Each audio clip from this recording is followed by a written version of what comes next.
شروع اللہ کا نام لے کر جو بڑا مہربان نہایت رحم والا ہے۔ کاف ہا یا عین صاد، یہ تمہارے پروردگار کی مہربانی کا بیان ہے جو اس نے اپنے بندے زکریا پر کی تھی جب انہوں نے اپنے پروردگار کو دبی آواز سے پکارا اور کہا کہ اے میرے پروردگار، میری ہڈیاں بڑھاپے کے سبب کمزور ہو گئی ہیں اور سر سفید بالوں کی وجہ سے چمکنے لگا ہے، اور اے میرے پروردگار، میں تجھ سے مانگ کر کبھی محروم نہیں رہا، اور میں اپنے بعد اپنے بھائی بندوں سے ڈرتا ہوں، اور میری بیوی بانجھ ہے، پھر بھی مجھے اپنے پاس سے ایک وارث عطا فرما جو میری اور اولاد یعقوب کی میراث کا مالک ہو، اور اے میرے پروردگار اس کو خوش اخلاق بنائیو۔ فرمایا اے زکریا، ہم تم کو ایک لڑکے کی بشارت دیتے ہیں جس کا نام یحییٰ ہوگا، اس سے پہلے ہم نے اس نام کا کوئی شخص پیدا نہیں کیا۔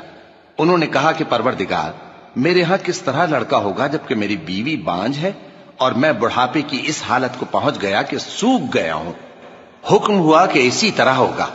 تمہارے پروردگار نے فرمایا ہے کہ مجھے یہ آسان ہے، اور میں پہلے تم کو بھی تو پیدا کر چکا ہوں اور تم کچھ چیز نہ تھے۔